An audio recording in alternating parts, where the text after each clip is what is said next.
इलाहाबाद में हीरा बा को दी गई अंतिम विदाई। साधारण तरह से हुआ अंतिम संस्कार। पीएम ने नम आंखों से दी मां को मुखाग्नि। पीएम की मां के निधन के बाद काशी में शोक की लहर। हीरा बा की प्रतिमा पर श्रद्धा सुमन अर्पित कर लोगों ने दी श्रद्धांजलि। पीएम मोदी और विराट कोहली को सताई पंत की चिंता। दोनों ने ट्वीट कर जताई यह चिंता, जल्द ही स्वस्थ होने की कामना की। बसपा प्रदेश कार्यालय में हुई निकाय चुनाव को लेकर बैठक। इमरान मसूद ने दी बैठक की जानकारी। बताया बीएसपी को किया जाएगा मजबूत। कोरोना संकट के बीच ब्लैक और व्हाइट फंगस का खौफ। गाजियाबाद में मिला पहला केस। 55 साल का व्यक्ति पाया गया फंगस संक्रमित। नमस्कार, आज की खबर में आपका स्वागत है। मैं हूं आपके साथ शिखा मेहरोत्रा। रुक करते खबरों की ओर। प्रधानमंत्री नरेंद्र मोदी की मां हीरा बा का शुक्रवार सुबह 3:30 पर निधन हो गया। उनकी उम्र 100 साल थी। पीएम मोदी ने अपनी मां को मुखाग्नि दी। गुजरात के गांधीनगर में एक शमशान घाट में साधारण तरीके से उनका अंतिम संस्कार किया गया। पीएम मोदी ने कंधे पर अर्थी भी उठाई और नम आंखों से अपनी मां को मुखाग्नि दी और श्रद्धांजलि दी। प्रधानमंत्री नरेंद्र मोदी की मां हीराबेन की मृत्यु की खबर मिलते ही प्रधानमंत्री नरेंद्र मोदी के संसदीय क्षेत्र काशी में भी शोक की लहर दौड़ गई। काशीवासियों के साथ साथ भारतीय जनता पार्टी के कार्यकर्ताओं पर अनिल राजभर के साथ तमाम पदाधिकारी और कार्यकर्ता एकत्रित हुए और हीराबेन की प्रतिमा पर श्रद्धा सुमन अर्पित कर उन्हें श्रद्धांजलि दी। टीम इंडिया के विकेटकीपर बल्लेबाज ऋषभ पंत सड़क दुर्घटना में गंभीर रूप से घायल हो गए हैं। ऋषभ पंत फिलहाल हॉस्पिटल में एडमिट हैं। 25 साल के पंत के जल्द स्वस्थ होने की हर कोई प्रार्थना कर रहा है। पंत को लेकर भारत के प्रधानमंत्री नरेंद्र मोदी और पूर्व कप्तान विराट कोहली ने भी ट्वीट कर चिंता जताते हुए जल्द स्वस्थ होने की कामना की है। ऋषभ पंत को लेकर भारत के प्रधानमंत्री नरेंद्र मोदी ने ट्वीट किया। मोदी ने पंत के जल्द स्वस्थ होने की कामना की है। पीएम मोदी ने लिखा, जाने माने क्रिकेटर ऋषभ पंत हादसे से व्यथित हूं। मैं उनके अच्छे स्वास्थ्य और कल्याण के लिए प्रार्थना करता हूं।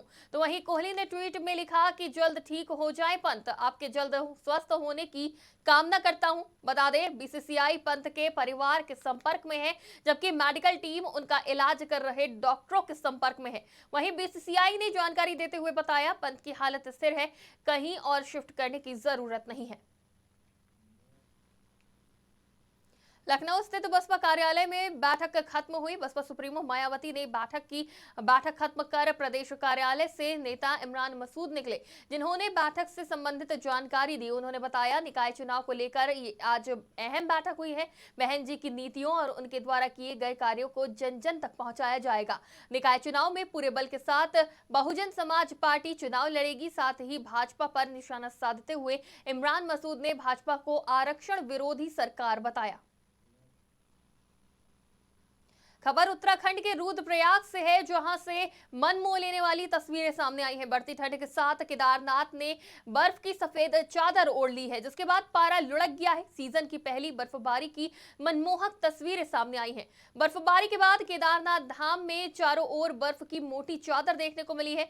विश्वविख्यात केदारनाथ धाम में बर्फबारी का दौर शुरू हो गया है। लंबे इंतजार के बाद केदार नगरी में बर्फ की सफेद चादर ओढ़ ली है। धाम में हुई बर्फबारी के बाद द्वितीय चरण में चल रहा पुनर्निर्माण कार्य भी रुक गया है।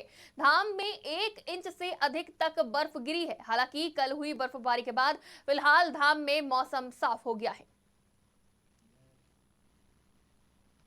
एक तरफ चीन, अमेरिका और जापान समेत कई देशों में कोरोना का कहर मचा हुआ है, तो वहीं भारत में भी इसका असर देखने को मिल रहा है। अब गाजियाबाद के हर्ष हॉस्पिटल में ब्लैक और व्हाइट फंगस का पहला केस सामने आया है।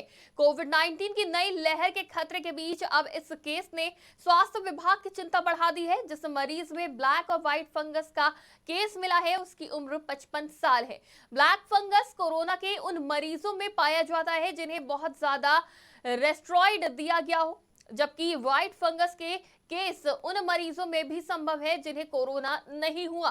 ब्लैक फंगस आंख और ब्रेन को सबसे ज्यादा प्रभावित करता है, जबकि व्हाइट फंगस आसानी से लंग्स, किडनी, आंत, पेट और नाखून को प्रभावित करता है। अब रुक करते हैं अगली खबर की तरफ, जहां ये मामला सामने आया है कोरोना को लेकर। जहां देश परेशान है, तो वहीं ब्लैक और व्हाइट फंगस की खबर ने सभी को हैरान कर दिया है। खबरों में फिलहाल इतना ही। देश और दुनिया की तमाम खबरों के लिए आप देखते रहिए आज की खबर।